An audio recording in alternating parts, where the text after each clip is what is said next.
जो गैर आदिवासी लोगों के आसपास रहना पसंद करते हैं उसके संरक्षण के लिए संविधान में 5वीं अनुसूची बनाई गई। अब देखिए, जब दल बदल कानून किसी व्यक्ति के ऊपर लागू होता है तो इसका अंतिम निर्णय करने का अधिकार किसके पास है, ये पूछा जाता है। तो कहना है कि सर अंतिम निर्णय करने का अधिकार जो है ये अध्यक्ष के पास होता है। किस अध्यक्ष के पास? लोकसभा अध्यक्ष के पास। और राज्यसभा में जो राज्यसभा के सभापति होते हैं उन्हें निर्णय करने का अधिकार है। क्योंकि जो पहाड़ी इलाकों में रहने वाले आदिवासी हैं, जो सदियों से क्या है, तो समाज की मुख्य धारा से वो अलग थलग है। तो ये 4 भाषा 92वें संविधान संशोधन 2003 के माध्यम से भारतीय संविधान की 8वीं अनुसूची में जोड़ दिया। पंचायती राज संस्था 73वीं और 74वीं संस्था 74वें संविधान संशोधन के द्वारा कौन सा? 12वीं अनुसूची संविधान में शामिल किया गया। नमस्कार साथियों, आज हम लोग भारतीय संविधान की अनुसूची को देखने का काम करेंगे। अक्सर स्टूडेंट जो है इन 12 अनुसूचियों को याद करते करते क्या हो जाते हैं, थक जाते हैं।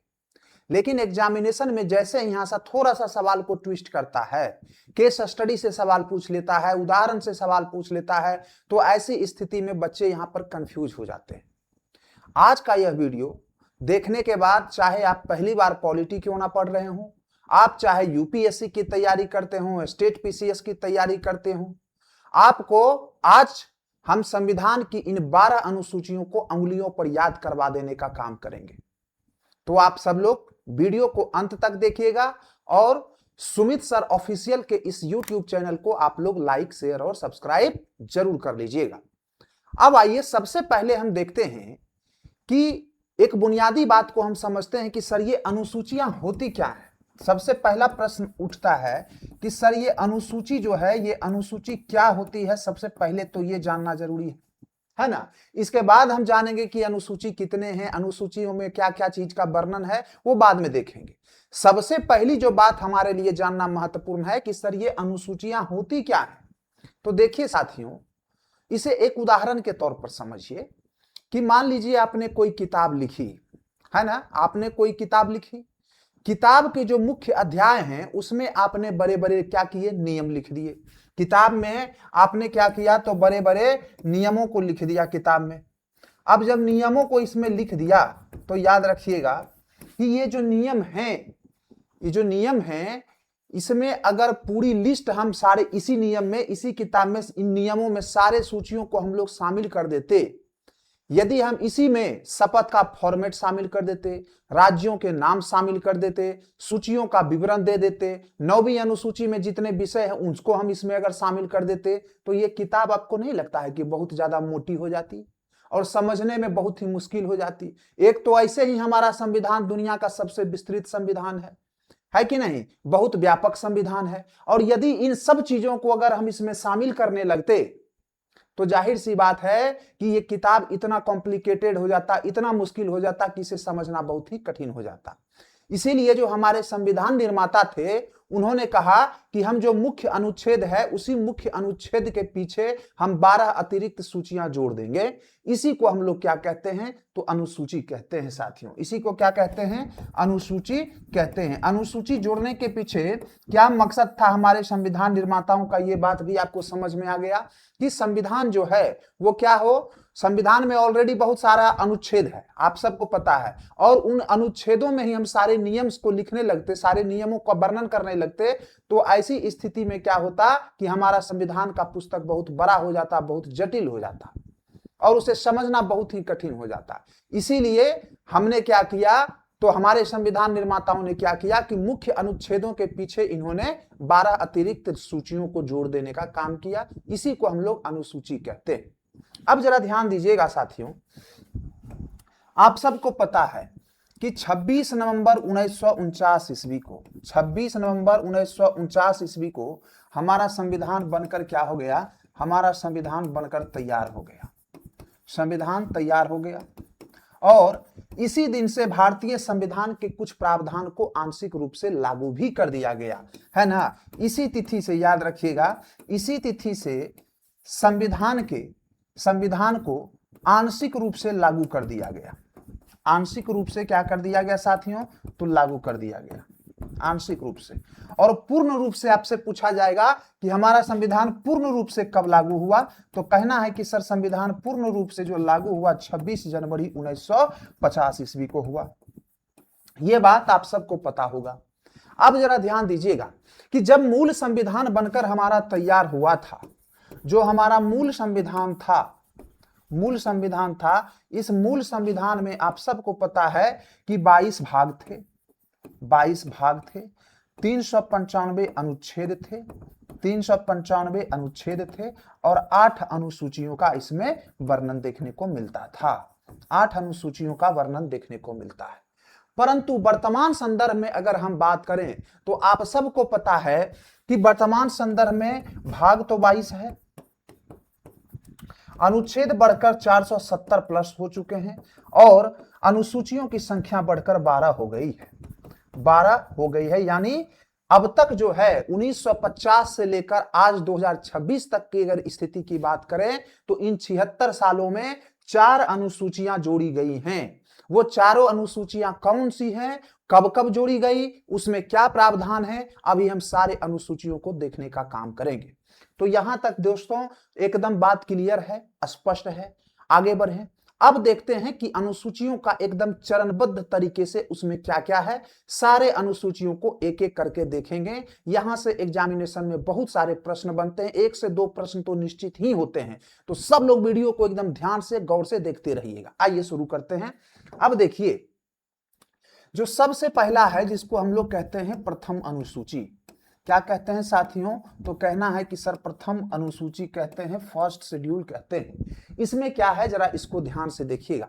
तो इस फर्स्ट शेड्यूल में जो है इसका सीधा सा मतलब समझिए कि इसमें देश का नक्शा है। क्या है?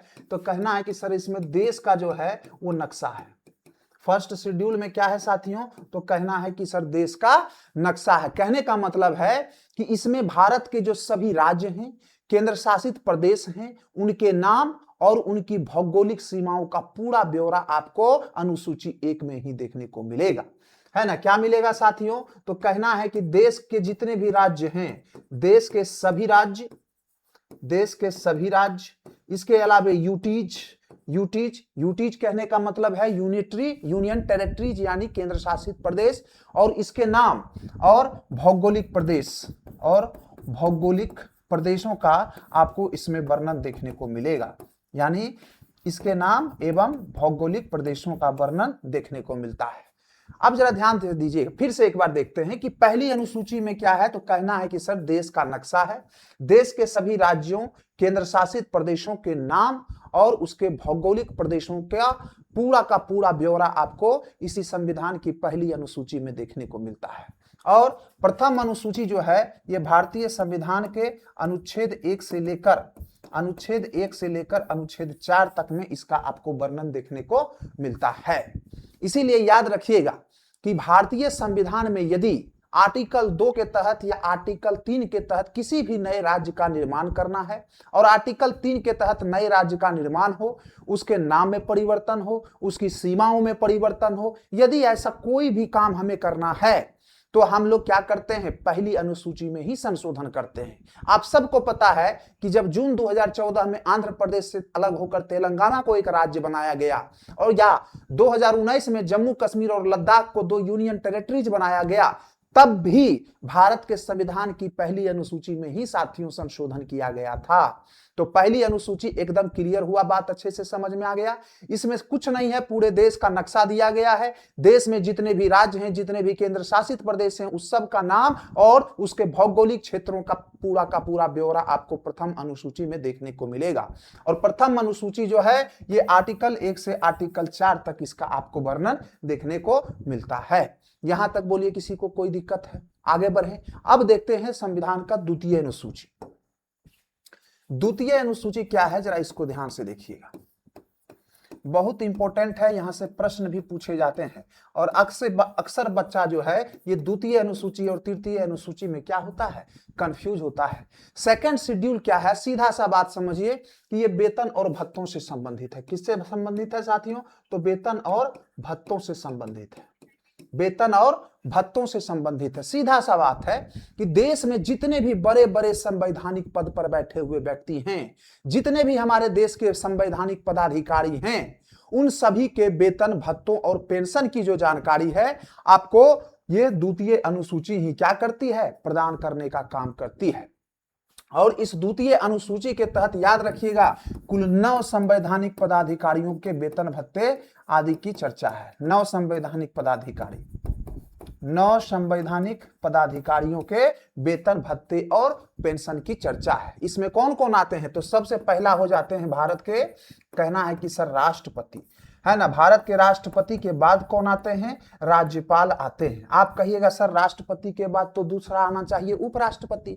तो आपको याद रखना चाहिए कि जो उपराष्ट्रपति होते हैं ये राज्यसभा के पदेन सदस्य होते हैं, एक्स ऑफिसो चेयरमैन होते हैं। इसीलिए याद रखना है क्या कि इनको जो है, इनका जो वेतन भत्ता होता है ये राज्यसभा के सभापति के रूप में इनको वेतन भत्ता वगैरह दिया जाता है। तो इसीलिए इसमें किसी भी प्रकार का कोई कंफ्यूजन नहीं रखिएगा। राष्ट्रपति हो गए, राज्यपाल हो गए, लोकसभा अध्यक्ष हो गए, लोकसभा अध्यक्ष हो गए, फिर उपाध्यक्ष हो गए, लोकसभा के उपाध्यक्ष हो गए, राज्यसभा के सभापति हो गए, राज्यसभा के सभापति हो गए, उपसभापति हो गए, उपसभापति हो गए।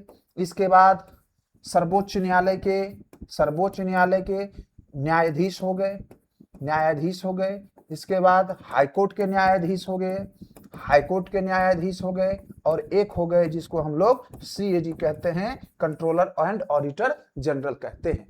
यानी इन 9 पदाधिकारियों के वेतन भत्तों की कितना हो गया? 1 2 3 4 5 6 7 8 9 पदाधिकारियों के आपको वेतन भत्ते और विशेषाधिकार की चर्चा आपको देखने को मिलती है। साथियों, द्वितीय अनुसूची का जो वेतन और भत्ता होता है इसमें संचित निधि पर यह भारित होता है। किस पर होता है? संचित निधि पर भारित होता है। कहने का मतलब साफ है, कहने का मतलब यह है कि जो 9 पदाधिकारी हैं इसको जो वेतन भत्ते दिए जाते हैं इसके ऊपर भारत की संसद में सिर्फ चर्चा हो सकती है, किसी भी तरह का कोई मतदान नहीं हो सकता है।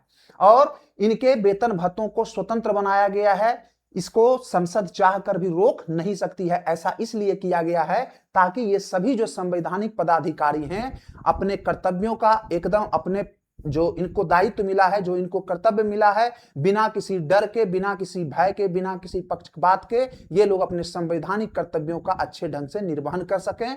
इनको इसलिए संविधान ने इनको स्वतंत्रता दी है, आर्थिक स्वतंत्रता प्रदान की है ताकि इनके वेतन और भत्ते पर किसी भी प्रकार का कोई प्रतिबंध भारत की संसद के द्वारा नहीं लगाया जाएगा। यानी इनका वेतन भत्ता वगैरह जो है वो सीधे कहां से मिलता है? तो कहना है सर सीधे ये डायरेक्ट संचित निधि से ही प्रदान किया जाता है। यहां तक किसी को कोई दिक्कत है? आगे देखिए, अगला है तृतीय अनुसूची। तृतीय अनुसूची, तृतीय अनुसूची में क्या है साथियों? तो कहना है कि सर भारतीय संविधान के तृतीय अनुसूची में शपथ एवं प्रतिज्ञान की चर्चा है। शपथ एवं प्रतिज्ञान की चर्चा है, याद रखिएगा, शपथ एवं प्रतिज्ञान की चर्चा है। इसका सीधा सा बात है कि तृतीय अनुसूची के तहत ये लोग क्या करते हैं? तो ईमानदारी का कसम खाते हैं। क्या खाते हैं साथियों?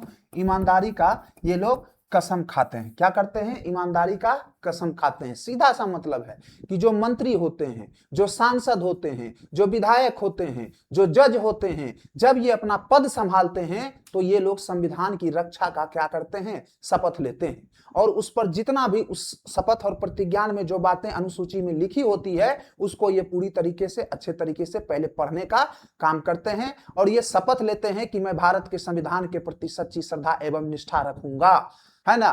तो ये शपथ का जो विवरण है आपको कहां देखने को मिलता है? संविधान की तीसरी अनुसूची में ही देखने को मिलता है। लेकिन साथियों याद रखना कि इस तृतीय अनुसूची के अंतर्गत, इस तृतीय अनुसूची के अंतर्गत भारत के जो राष्ट्रपति हैं, कौन? कहना है कि सर भारत के जो राष्ट्रपति होते हैं, उपराष्ट्रपति होते हैं और राज्यपाल होते हैं। राष्ट्रपति, उपराष्ट्रपति एवं राज्यपाल, ये तीनों अधिकारी इस तृतीय अनुसूची के तहत शपथ नहीं लेते हैं। अक्सर एग्जामिनर आपसे पूछते हैं कि राज्यपाल जो शपथ लेते हैं भारतीय संविधान के किस अनुसूची के तहत यह शपथ लेते हैं?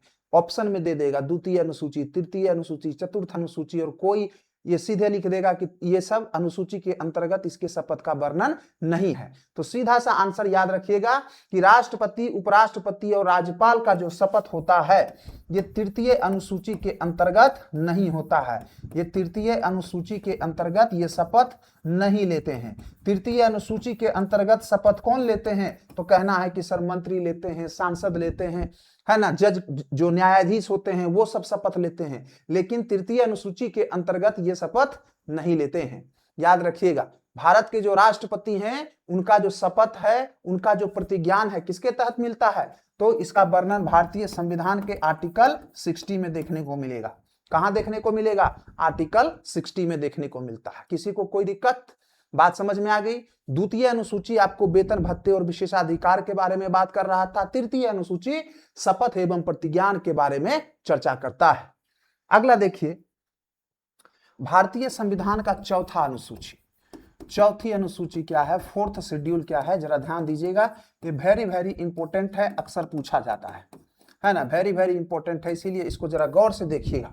देखिए, भारतीय संविधान का जो चौथी अनुसूची है, इसमें क्या है? तो कहना है कि सर जो राज्यसभा है, राज्यसभा में सीटों के आवंटन की बात कही गई है। राज्यसभा में सीटों के आवंटन की बात कही गई है।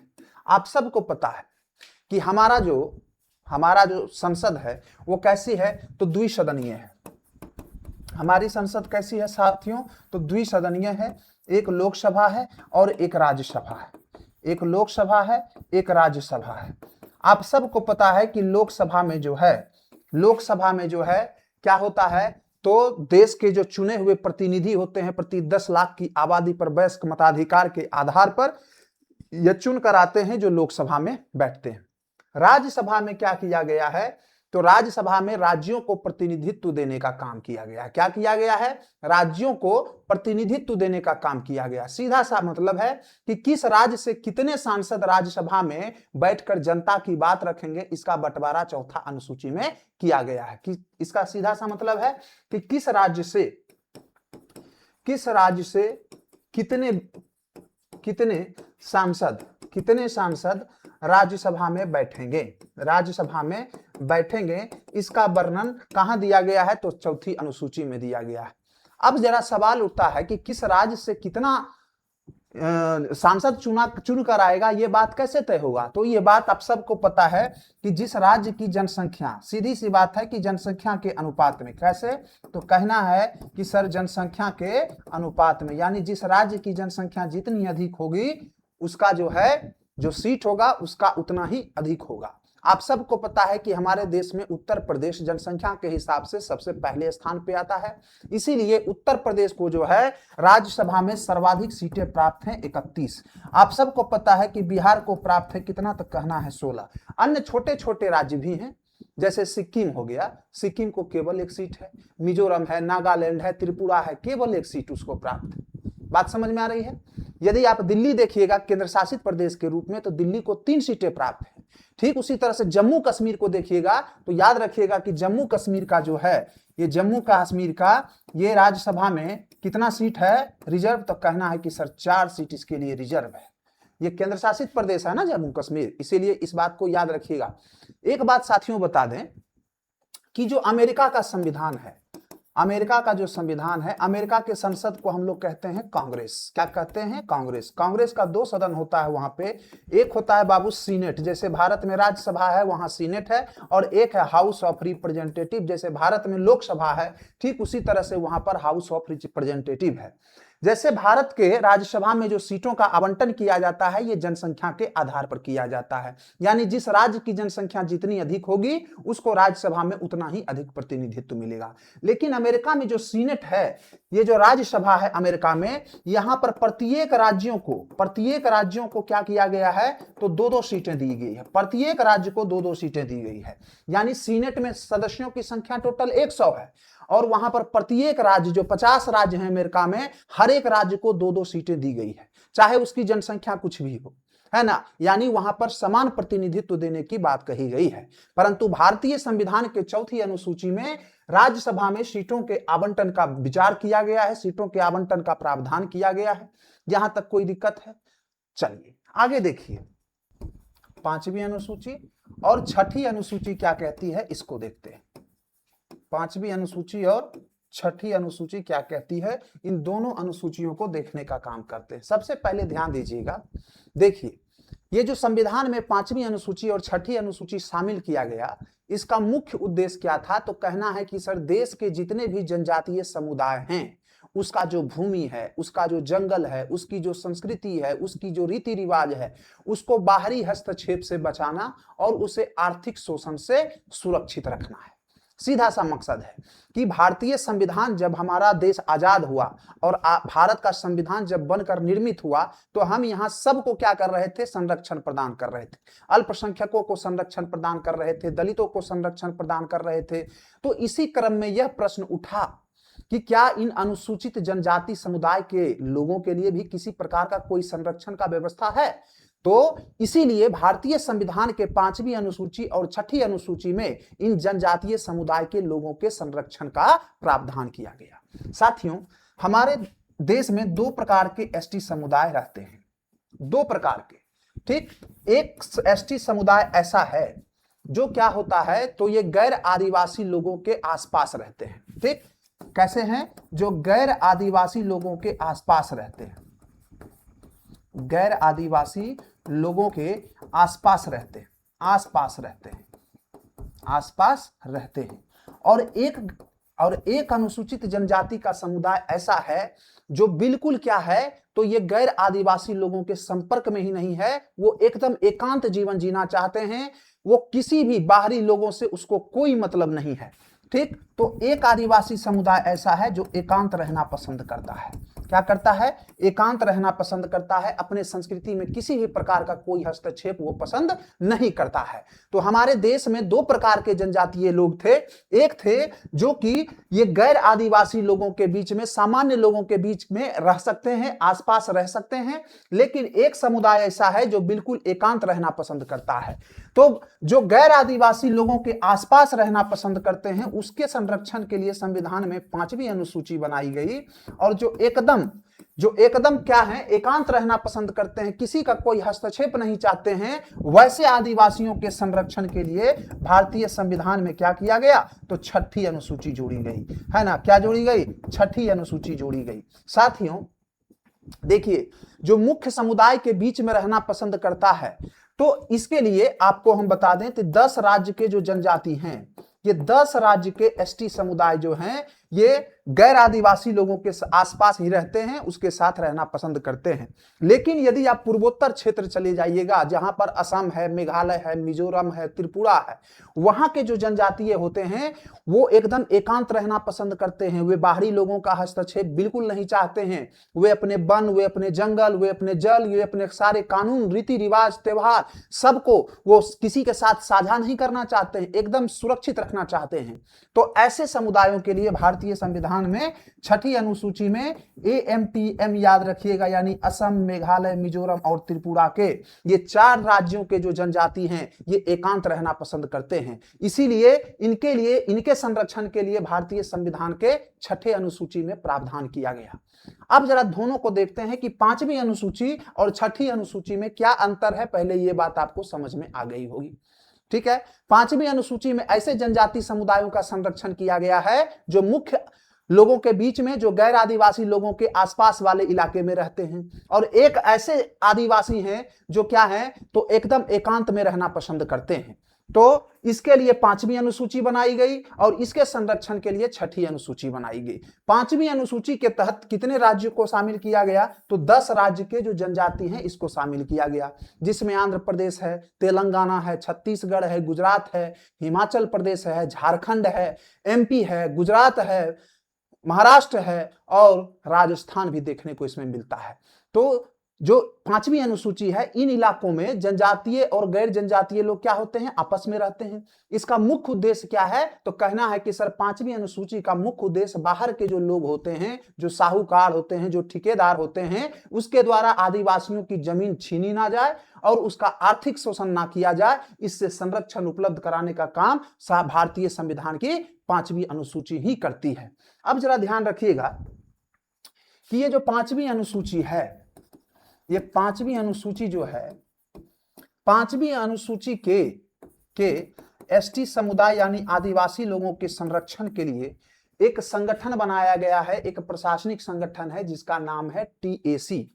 जिसका नाम क्या है साथियों, तो कहना है कि TAC है। इसी को हम लोग ट्राइबल एडवाइजरी काउंसिल कहते हैं, जनजातीय सलाहकार परिषद कहते हैं। क्या कहते हैं साथियों, तो कहना है कि सर जनजातीय सलाहकार परिषद कहते हैं।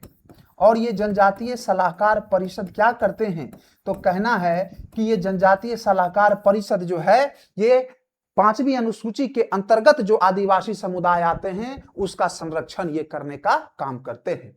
अब जो साथियों ये जो TAC ऑर्गेनाइजेशन है इसमें टोटल सदस्यों की संख्या कितनी है, तो कहना है कि सर 20 सदस्य होते हैं इसमें। और ये जो 20 सदस्य होते हैं इसमें 3/4 सदस्य जो होते हैं ये संबंधित राज्यों के जो विधानसभा होते हैं उसी के MLA इसमें शामिल होते हैं। संबंधित राज्यों के जो विधानसभा के जो MLA होते हैं उसमें 3/4 MLA, इस 20 सदस्य में 3/4 MLA शामिल होते हैं। इतना बात बोलिए, याद रखे रहेगा कि नहीं रहेगा। अब जरा ध्यान रखिएगा कि जो राज्यपाल महोदय होते हैं, राज्यपाल महोदय को यह अधिकार होता है कि वो संसद के द्वारा या राज्य विधानसभा के किसी भी कानून को इन क्षेत्रों में लागू होने से रोक सकता है। आप सबको पता है कि जब भारत की संसद द्वारा जो कानून बनाया जाता है उस कानून को पूरे देश के क्षेत्रों में लागू किया जाता है, और राज्य विधानमंडल के द्वारा जो कानून बनाया जाता है उन कानून को पूरे राज्य के क्षेत्र में लागू किया जाता है। लेकिन जिन क्षेत्रों में ये आदिवासी समुदाय रहते हैं यदि वही कानून इनके ऊपर भी थोप दिया जाएगा तो ये अपनी संस्कृति का संरक्षण कैसे कर पाएंगे, ये अपना बचाव के लिए अपने वन को, अपने जंगल को, अपने रीति रिवाज को, अपने त्योहारों को कैसे सुरक्षित रख पाएंगे, है ना। तो इनको कुछ विशेष प्रकार का संरक्षण दिया गया है कि जिन क्षेत्रों में ये आदिवासी समुदाय रहते हैं उन क्षेत्रों में संसद के कानूनों को या फिर राज्य विधानमंडल के कानूनों को लागू करने से पहले राज्यपाल से अनुमति लेनी होगी।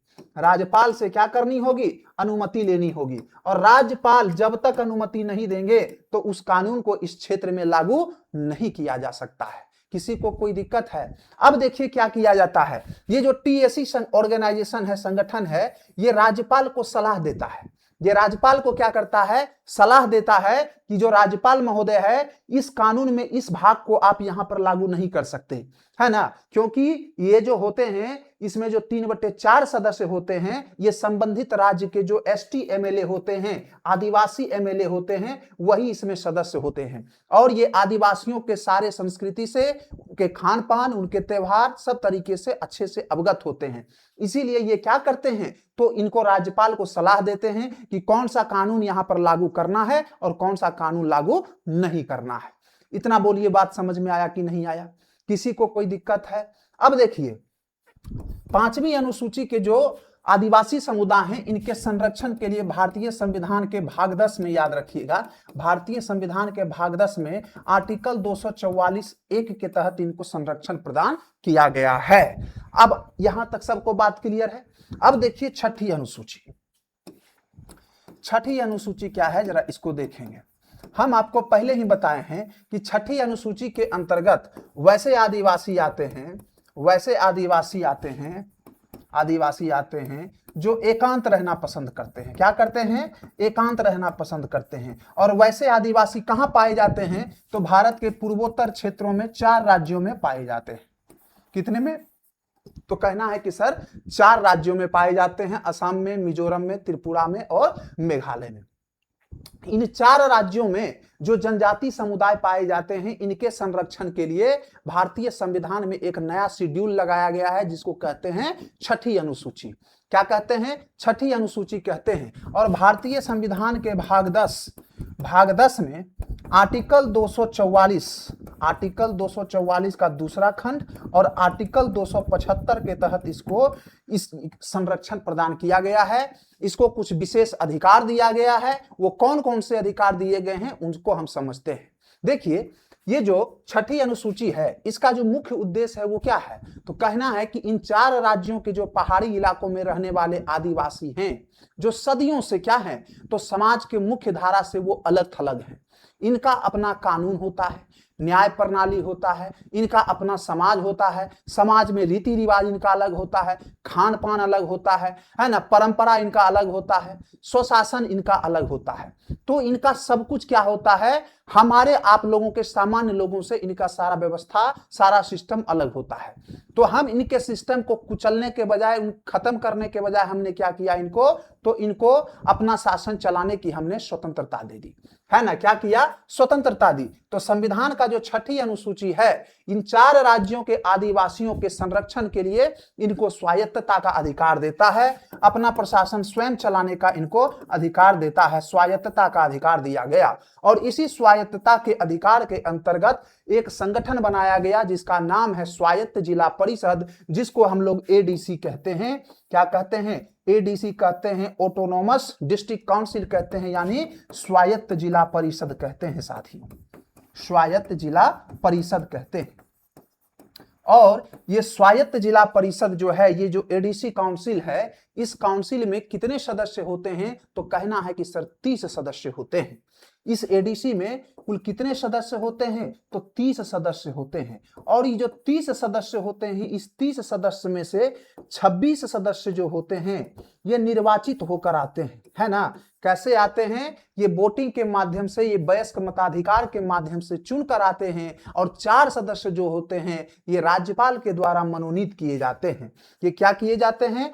4 सदस्य ये राज्यपाल द्वारा मनोनीत होते हैं। किसके द्वारा मनोनीत होते हैं? तो कहना है कि सर राज्यपाल के द्वारा इसको मनोनीत किया जाता है। अब देखिए 5वीं अनुसूची का जो टीएसी हम बताए उससे ये थोड़ा सा अलग है। टीएसी कौन सा कानून लागू करना है, कौन सा कानून लागू नहीं करना है, सिर्फ वो एक सलाहकारी संस्था है। वो राज्यपाल को सलाह देता है कि आप किन किन कानूनों को इन जनजातीय क्षेत्रों में लागू कर सकते हैं। लेकिन ये जो एडीसी होता है ये टीएसी से ज्यादा पावरफुल होता है। ये अपने क्षेत्र में क्या करता है? तो इसको सारी शक्ति मिली है ना। जैसे बिहार मान लीजिए कोई भी राज्य है, उसके पास विधायी शक्ति होता है, कार्यकारी शक्ति होता है, न्यायिक शक्ति होता है। ठीक उसी प्रकार से ये एडीसी जो होता है इसे भी न्यायिक शक्ति प्राप्त है, इसे भी विधायी शक्ति प्राप्त है, इसे भी कार्यकारी शक्ति प्राप्त है। यानी ये अपने क्षेत्र में कानून बना सकते हैं, कानूनों को लागू भी कर सकते हैं और कानून की रक्षा करने का भी ये काम करते हैं। कहने का मतलब है कि ये अपने जमीन पर अपने वन को बचाने के लिए, नहरों को बचाने के लिए, रीति रिवाजों को बचाने के लिए, अपने विवाह और उत्तराधिकार के नियमों को बचाने के लिए इनको सीधे कानून बनाने की शक्ति दी गई है। बात समझ में आ रहा है ना। इनको क्या है? कानून बनाने की शक्ति दी गई है। बात समझ में आ रहा है। इसीलिए इस एडीसी को हम क्या कहते हैं? इस ऑटोनोमस डिस्ट्रिक्ट काउंसिल को हम कहते हैं कि यह राज्य के भीतर एक राज्य है। ये राज्य के भीतर एक राज्य है। ठीक है, क्या कहते हैं? तो कहना है कि सर इसे राज्य के भीतर एक राज्य कहा गया है। और ये जो ऑटोनोमस डिस्ट्रिक्ट काउंसिल हैं, स्वायत्त जिला परिषद हैं, ये कितने जिलों में देखने को मिलते हैं? तो कहना है कि सर ये 4 जिलों में देखने को मिलते हैं। AMTM यानी असम, मेघालय, त्रिपुरा और मिजोरम, इन 4 राज्यों में ही आपको ये एडीसी का कॉन्सेप्ट देखने को मिलेगा। हालांकि एडीसी के दो टाइप होते हैं, एक तो जो भारतीय संविधान द्वारा है और एक ऐसा है कि जो संबंधित राज्य के विधानमंडल द्वारा उस एडीसी का गठन किया जाता है। हालांकि वो इतनी शक्तिशाली नहीं होती है जितनी ये संगठन होती है, जितनी ये एडीसी शक्तिशाली होती है। बोलिए यहां तक किसी को कोई दिक्कत? इस एडीसी को क्या किया जाता है? तो इसको छोटे छोटे जो विवाद होते हैं उन विवादों को, आपराधिक विवाद जो होते हैं उसको भी ये सुनने का काम करते हैं। इसके अलावा ये एडीसी जो होते हैं ये टैक्स भी वसूलते हैं, जमीन का, भवन का, व्यापार का। और यदि कोई इनके इलाके में खनिज हो रहा है, खनिज निकाला जा रहा है, ठीक ना, तो ऐसी स्थिति में इसको रॉयल्टी वसूलने का भी अधिकार दिया गया है। तो ये एक बहुत ही पावरफुल संस्था होती है। याद रखिएगा इस एडीसी में मेंबर कितने होते हैं? तो कहना है 30 होता है सर, है ना। और इसमें 26 जो है ये सीधे चुनकर आते हैं और 4 जो होते हैं ये राज्यपाल के द्वारा मनोनीत किए जाते हैं। तो यहां तक बोलिए किसी को कोई दिक्कत है? बात एकदम अच्छे से समझ में आ गया।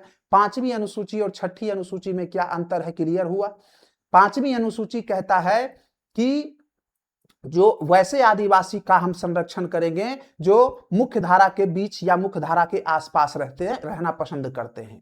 इसके लिए भारतीय संविधान में 5वीं अनुसूची बनाया गया है और उसके लिए क्या किया गया है? एक टीएसी संगठन की स्थापना की गई है।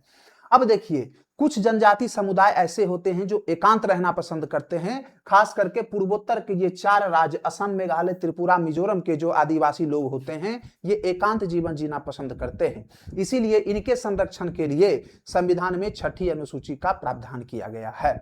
किसी को कोई दिक्कत? आगे बढ़े, चलिए। अगला देखते हैं भारतीय संविधान की 7वीं अनुसूची। एकदम गौर से देखिएगा, ध्यान से देखिएगा। 7वीं अनुसूची, आप सबको पता है कि भारत का जो संविधान है, भारत की जो शासन व्यवस्था है वो कैसी शासन व्यवस्था है, तो कहना है कि सर संघात्मक शासन व्यवस्था है। हमारे देश में कैसी शासन व्यवस्था है, तो कहना है कि सर संघात्मक शासन व्यवस्था है।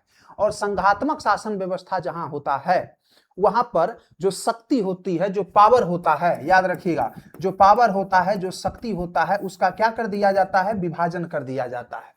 क्या कर दिया जाता है साथियों, विभाजन कर दिया जाता है। तो भारत के संघात्मक व्यवस्था में भी यहां पर विभाजन किया गया है और कुछ शक्ति संघ को दी गई है और कुछ शक्ति यहां पर राज्यों को दी गई है और राज्यों से भी कुछ शक्ति छीनकर पंचायतों को दे दी गई है। फिलहाल हम उसको यहां नहीं देखेंगे। हम देखते हैं कि संघों को भी कुछ कानून बनाने का अधिकार है और राज्य को भी कुछ कानून बनाने का अधिकार है। इसी का वर्णन आपको किस विषय पर कानून बनाने का अधिकार किसे मिला हुआ है, इसके लिए भारतीय संविधान में एक सूची बनाई गई है, एक अनुसूची बनाई गई है, 7वीं अनुसूची, जिसमें आपको सूचियों का विवरण देखने को मिलता है। किसका विवरण देखने को, तो कहना है कि सर सूचियों का विवरण देखने को मिलता है। और इस 7वीं अनुसूची में याद रखिएगा कुल 3 प्रकार की सूची का वर्णन है। कितने प्रकार की, 3 प्रकार की सूची का वर्णन है। सबसे जो पहली सूची है उसे हम लोग कहते हैं संघ सूची, संघ सूची। दूसरा जो है उसे हम कहते हैं राज्य सूची, राज्य सूची। और तीसरा है जिसको हम लोग कहते हैं समवर्ती सूची, समवर्ती सूची। ठीक है, यानी संघ सूची मतलब यूनियन लिस्ट हो गया, राज्य सूची स्टेट लिस्ट हो गया और समवर्ती सूची हो गया जिसको हम लोग कॉन्क्रीट लिस्ट कहते हैं। अब जरा ध्यान से देखिएगा, संघ सूची पर कानून बनाने का अधिकार केंद्र सरकार को है, यानी संघ सरकार को है। राज्य सूची पर कानून बनाने का अधिकार राज्य सरकार को है और समवर्ती सूची पर कानून बनाने का अधिकार संघ सरकार को और राज्य सरकार दोनों को दिया गया है।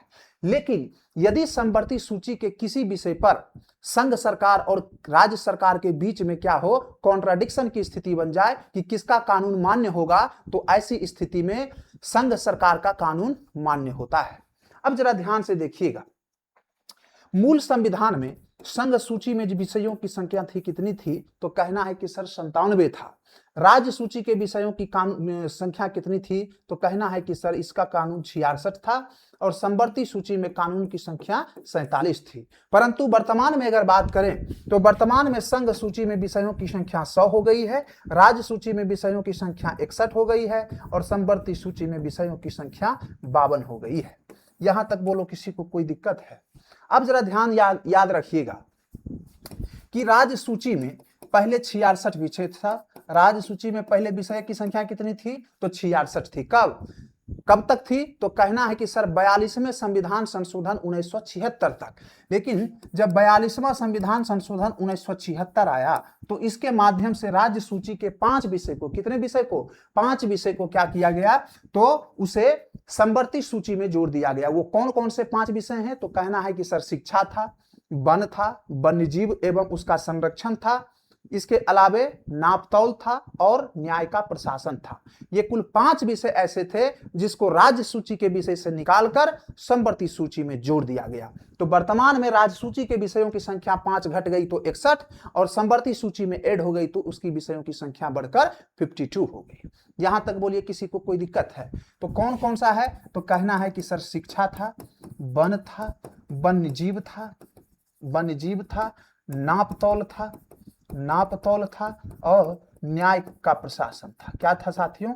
न्याय का प्रशासन था। इन 5 विषयों को 42वें संविधान संशोधन 1976 के द्वारा समवर्ती सूची में जोड़ दिया गया।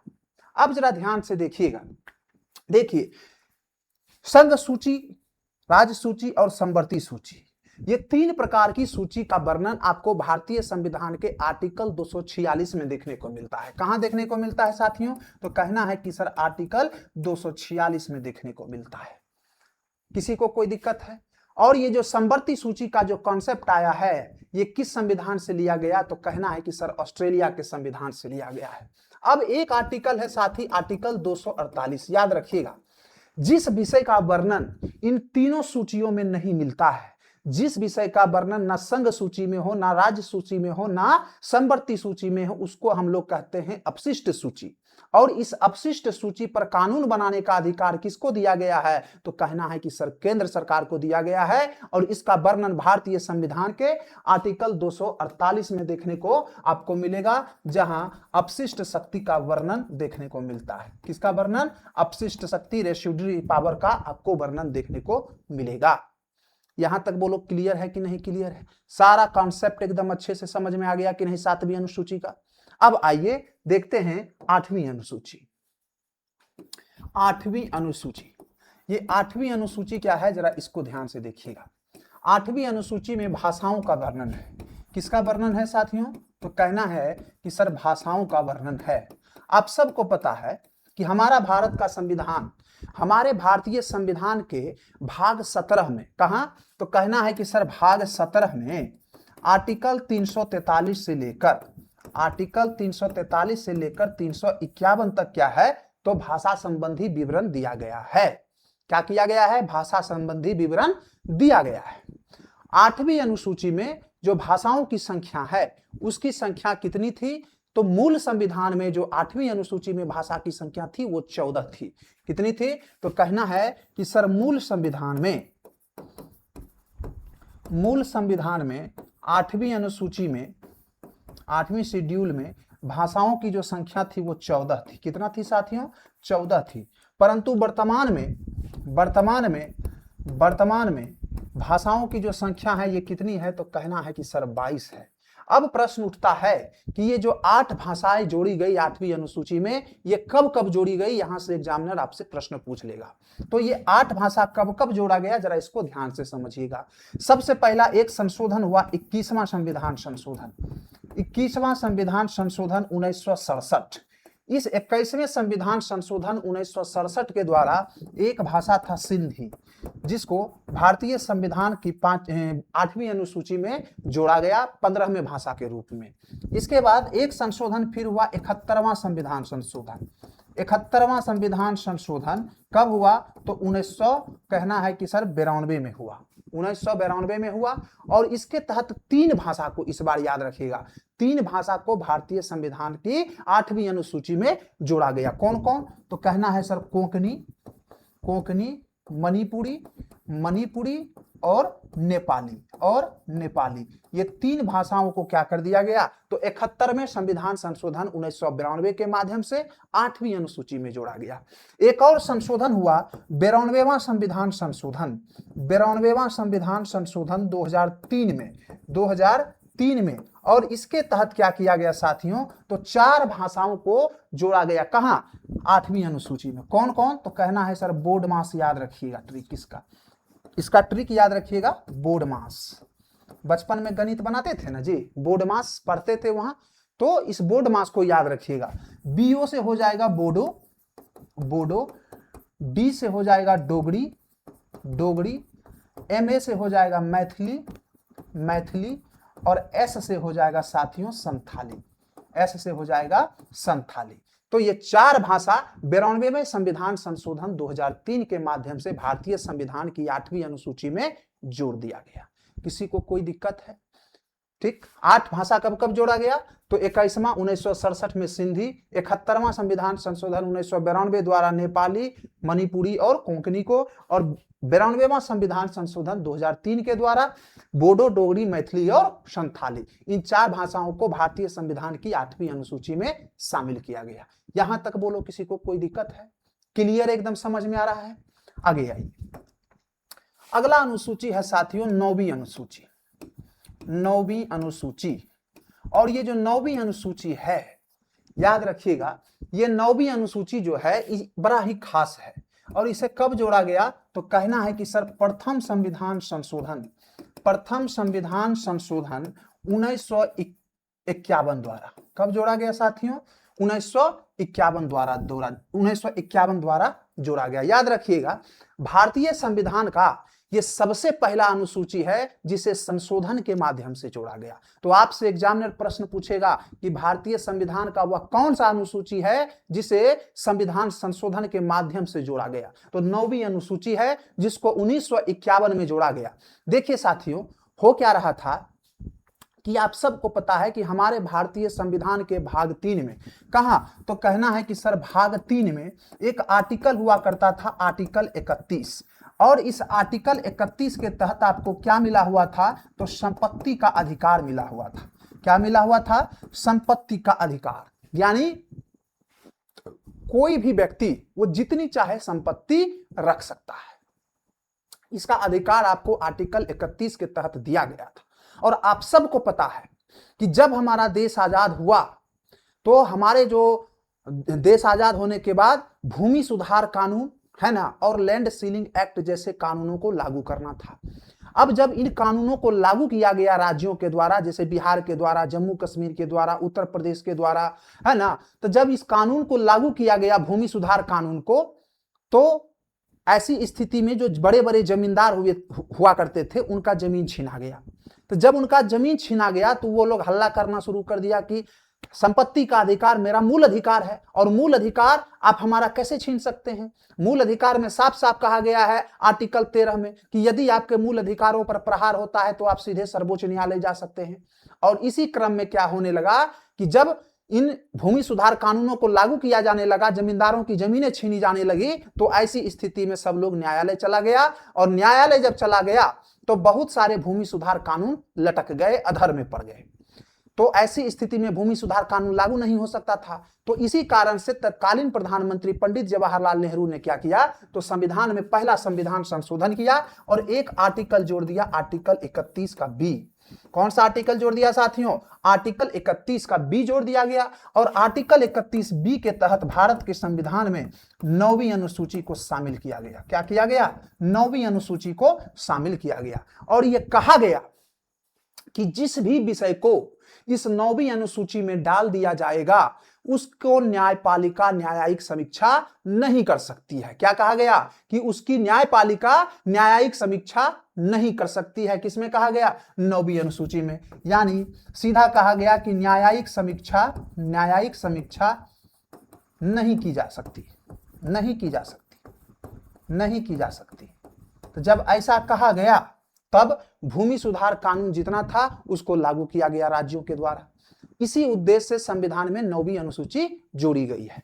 देखिए 9वीं अनुसूची में वर्तमान समय में विषयों की संख्या कितनी है, तो कहना है कि सर 284 विषय ऐसे हैं जो 9वीं अनुसूची में आपको देखने को मिलता है। और 9वीं अनुसूची में जिस भी विषय को डाला जाता है न्यायपालिका उसकी समीक्षा नहीं कर सकती, न्यायपालिका उसके ऊपर किसी भी प्रकार का कोई विचार नहीं कर सकती कि अच्छा है या बुरा है, यह संविधान से संगत है या असंगत है ना। तो न्यायपालिका से बचाने के लिए जिन जिन कानूनों को संरक्षण दिलवाना है उसको 9वीं अनुसूची में डाल दिया गया। और इसी क्रम में आप सबको पता है कि 1969 ईस्वी में तमिलनाडु आरक्षण विधेयक को भी, जो बहुत फेमस हुआ, तमिलनाडु आरक्षण विधेयक को इसी 9वीं अनुसूची में शामिल कर दिया गया।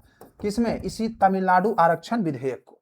अब जरा एक बात ध्यान रखिएगा कि इस 9वीं अनुसूची की वर्तमान स्थिति क्या है, जरा उसको देखिएगा। ठीक, एएस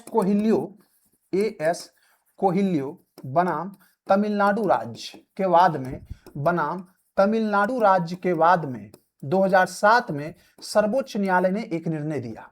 क्या निर्णय दिया सर्वोच्च न्यायालय ने? सर्वोच्च न्यायालय ने कहा कि यदि 24 अप्रैल 1973 के बाद 24 अप्रैल 1973 के बाद जो भी कानून 9वीं अनुसूची में डाली जाएगी या डाली गई है उसकी न्यायिक समीक्षा की जा सकती है, उसकी न्यायिक समीक्षा की जा सकती है।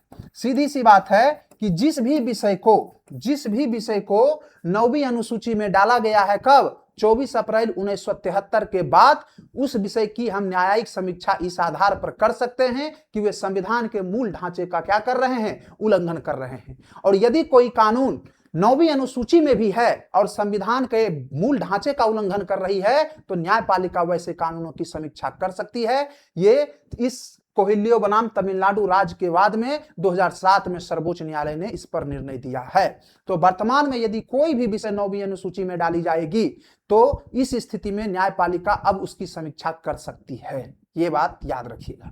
किसी को कोई दिक्कत है? 9वीं अनुसूची पूरा क्लियर है। अगर 9वीं अनुसूची साथियों समझ में आ गया तो अब एक अनुसूची है 10वीं अनुसूची। कौन सा अनुसूची? तो कहना है कि सर 10वीं अनुसूची। 10वीं अनुसूची कब जोड़ा गया भारत के संविधान में? तो कहना है कि सर 52वां संविधान संशोधन 1985 द्वारा, 52वां संशोधन 1985 द्वारा 10वीं संविधान में 10वीं अनुसूची जोड़ी गई, जो किससे संबंधित थी? तो कहना है कि सर दल बदल विरोधी कानून, दल बदल विरोधी कानून से संबंधित थी, एंटी डिफ्लेक्शन लॉ से संबंधित थी, दल बदल विरोधी कानून से संबंधित थी। अब जरा समझिएगा ये दल बदल विरोधी कानून होता क्या है। देखिए पहले क्या होता था ना, 1967 के दौर की हम बात कर रहे हैं कि कोई विधायक जो है या फिर कोई सांसद अपने व्यक्तिगत स्वार्थ के लिए वो क्या करता था, तो वो किसी भी पार्टी में शामिल हो जाता था। जीता किसी और पार्टी से, शामिल किसी और पार्टी में हो गया। हरियाणा के एक बड़े विधायक हुआ करते थे, है ना, गया राम था उनका नाम, ठीक ना। वो विधायक क्या किए कि एक दिन में 7-8 पार्टी बदल दिए सिर्फ पैसे के लिए। तो इसी कारण से क्या हुआ कि संसद को एक ऐसा कानून लाने की जरूरत पड़ी जिसके लिए क्या किया गया कि यदि कोई व्यक्ति दल बदल का काम करेगा तो वैसे व्यक्तियों को सांसद बनने के लिए या विधायक बनने के लिए अयोग्य ठहराया जाएगा। और इसी आलोक में 52वां संविधान संशोधन 1975 के तहत 1985 के द्वारा संविधान में दल बदल विरोधी कानून को जोड़ा गया। अब जरा ध्यान दीजिएगा कि कैसे दल बदल है, ये कैसे समझें हम। दल बदल के लिए क्या कंडीशन है, कैसे पता चलेगा कि हमने दल बदल विरोधी कानून का उल्लंघन किया है कि नहीं किया है। तो सबसे पहली बात याद रखिएगा कि यदि कोई व्यक्ति क्या करे, अपना दल बदल ले, अपना दल बदल दे, पहली कंडीशन, ठीक। आप चुनाव जीते बीजेपी से और चुनाव जीतने के बाद आप शामिल हो गए कांग्रेस में, तो आपके ऊपर दल बदल विरोधी कानून लागू हो गया।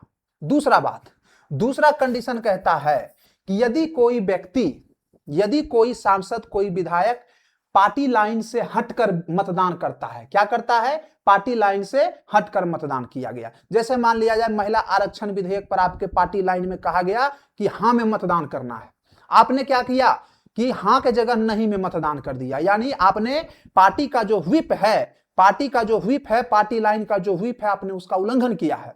और आपने चूंकि उल्लंघन किया है तो जब आप पार्टी लाइन का उल्लंघन कीजिएगा तो ऐसी स्थिति में आपके ऊपर दल बदल कानून लागू होगा। तो पार्टी लाइन से हटकर मतदान करना। तीसरी बात, यदि आप कोई निर्दलीय उम्मीदवार है, क्या है, निर्दलीय उम्मीदवार है, और निर्दलीय उम्मीदवार जीता चुनाव, और निर्दलीय उम्मीदवार चुनाव जीतने के बाद जाके कोई दल में शामिल हो गया, तो यहां पर उसके ऊपर दल बदल विरोधी कानून लागू हो जाएगा। तो ये वाला भी कंडीशन याद रखिए, ठीक ना, कि यदि कोई निर्दलीय उम्मीदवार किसी दल में शामिल हो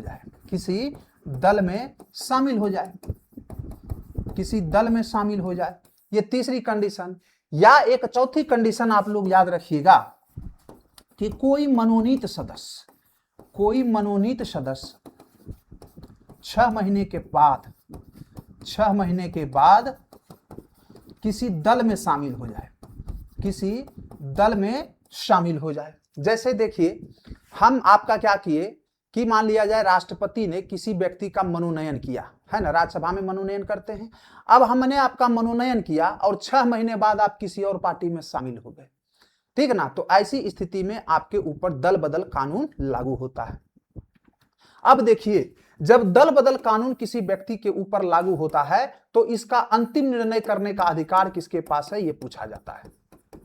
तो कहना है कि सर अंतिम निर्णय करने का अधिकार जो है ये अध्यक्ष के पास होता है। किस अध्यक्ष के पास? लोकसभा अध्यक्ष के पास। और राज्यसभा में जो राज्यसभा के सभापति होते हैं उन्हें निर्णय करने का अधिकार है। अब देखिए, एक निर्णय आया साथियों, क्या निर्णय आया कि एक विधायक यदि कोई या एक सांसद यदि अपना पार्टी बदल रहा है तो उसके ऊपर एंटी डिफ्लेक्शन लॉ कानून लगेगा। लेकिन याद रखिएगा, यदि पार्टी का एक तिहाई सदस्य क्या करे, एक साथ दल छोड़ दे, तब क्या होगा, तो ऐसा करेगा तब उसके ऊपर एंटी डिफ्लेक्शन लॉ नहीं लगेगा, दल बदल कानून नहीं लगेगा, याद रखिएगा, नहीं लगेगा, एंटी डिफ्लेक्शन नहीं लगेगा। परंतु 91वां संविधान संशोधन 2003 द्वारा एक प्रावधान लाया गया, 91वां संविधान संशोधन 2003 द्वारा प्रावधान लाया गया कि अब यदि 2/3 सदस्य एक साथ पार्टी छोड़ेंगे तब उसके ऊपर दल बदल कानून नहीं लगेगा। लेकिन यदि 2/3 से कम सदस्य यदि पार्टी छोड़ रहे हैं तो सब का सब दल बदल कानून का दोषी पाया जाएगा। इसीलिए इस प्रावधान को 1/3 वाला प्रावधान को बदल कर दिया गया कि 2/3 सदस्य जब तक अपना 2/3 सदस्य एक साथ जब पार्टी छोड़ेंगे तब हम उसको विलय कहेंगे किसी अन्य पार्टी में होना, ना कि उसको दल बदल कहेंगे, है ना। याद रहेगा कि नहीं रहेगा, इतना बात बोलिए, यहां तक एकदम क्लियर है। दल बदल कानून पूरा क्लियर हुआ कि नहीं हुआ, क्या है नहीं है, ये बात समझ में आ गया। चलिए अगला देखते हैं 11वीं अनुसूची। 11वीं अनुसूची क्या है साथियों, इसको जरा ध्यान से देखिएगा।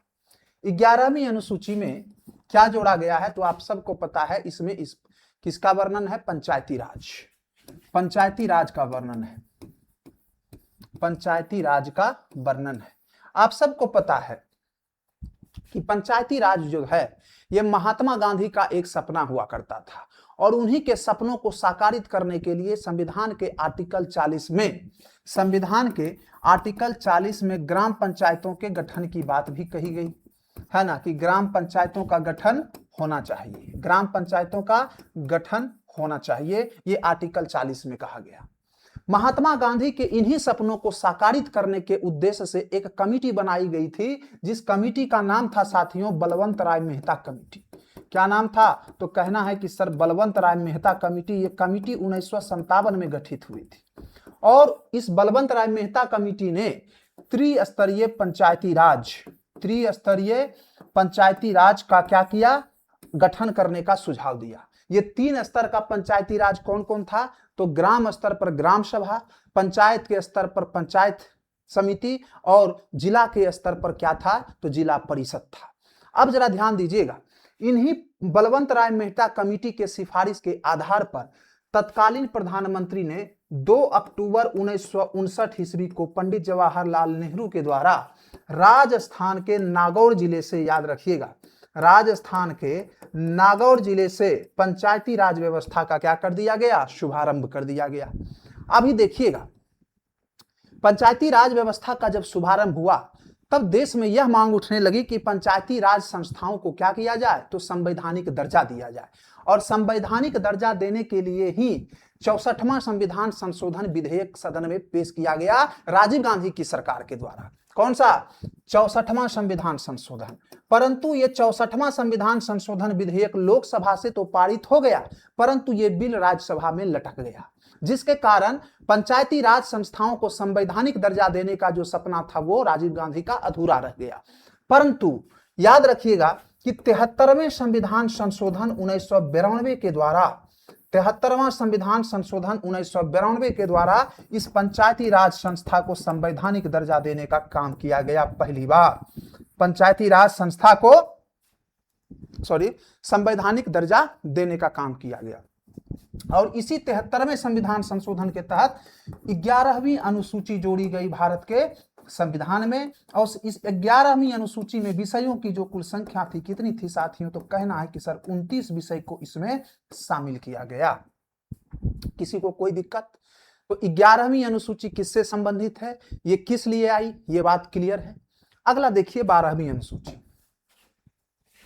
12वीं अनुसूची, 12वीं अनुसूची में कुछ नहीं है, तो कहना है कि जो 73वें संविधान संशोधन द्वारा पंचायती राज को संवैधानिक दर्जा दिया गया, इसमें 74वां संविधान संशोधन 74वां संविधान संशोधन विधेयक 1993 के द्वारा क्या किया गया, तो नगर निगम को यानी नगर पालिका की संस्था को संवैधानिक दर्जा दिया गया। नगर पालिका को संवैधानिक दर्जा दिया गया और इसी संशोधन के माध्यम से क्या किया गया, तो संविधान में 12वीं अनुसूची जोड़ी गई। 12वीं अनुसूची जोड़ी गई और 12वीं अनुसूची में विषयों की जो कुल संख्या हुई कितनी थी, तो कहना है कि सर 18 विषयों की इसमें कुल संख्या थी। पंचायती राज संस्था 73वीं और 74वीं संस्था 74वें संविधान संशोधन के द्वारा कौन सा, तो 12वीं अनुसूची संविधान में शामिल किया गया। तो इस प्रकार से 12 अनुसूची को हम लोग आज देखने का काम किए हैं। 1 मिनट में एक बार सबको समराइज करते हैं। सबसे पहला अनुसूची जो है वह किससे है, तो संघ एवं राज्य क्षेत्र से है। द्वितीय अनुसूची जो है संवैधानिक पदाधिकारियों के वेतन से है। तृतीय अनुसूची कहना है कि सर ये शपथ एवं प्रतिज्ञान से है। चौथी अनुसूची जो है राज्यसभा में सीटों के आवंटन से संबंधित है। 5वीं अनुसूची जो है ये क्या है साथियों, तो कहना है कि ये असम, मेघालय, मिजोरम, त्रिपुरा को छोड़कर अन्य सभी राज्यों के केंद्र से जनजातीय क्षेत्रों के प्रशासन से संबंधित है। इसके बाद 6ठी अनुसूची असम, मेघालय, मिजोरम, त्रिपुरा के जो क्षेत्र हैं उसका जनजातीय प्रशासन से संबंधित है। 7वीं अनुसूची सूचियों के विवरण से संबंधित है। 8वीं अनुसूची भाषा से संबंधित है। 9वीं अनुसूची आप सबको बताए कि उसमें जिस विषय को डाल दिया जाएगा उसका न्यायिक समीक्षा नहीं किया जा सकता। 10वीं अनुसूची जो है ये किससे संबंधित है, तो एंटी डिफ्लेक्शन लॉ यानी दल बदल कानून से संबंधित है। 11वीं अनुसूची संविधान पंचायती राज को संवैधानिक दर्जा देने से संबंधित है और 12वीं अनुसूची नगर पालिका को संवैधानिक दर्जा देने से संबंधित है। तो ये 12 अनुसूची को हम लोग संक्षेप में भी देखे और विस्तृत तरीके से तो हम देखने का काम किए हैं। अब देखिए, अगर यह आसान एक्सप्लेनेशन आपको अच्छा लगा, पसंद आया, तो इसे अपने दोस्तों के साथ शेयर कर दीजिए और कमेंट में बताइए कि अगला टॉपिक आप किस पर समझना चाहते हैं। अगले वीडियो में फिर मिलते हैं। सब लोग चैनल को लाइक, शेयर और सब्सक्राइब जरूर कर लीजिएगा। धन्यवाद। मिलते हैं अगले सेशन में फिर से।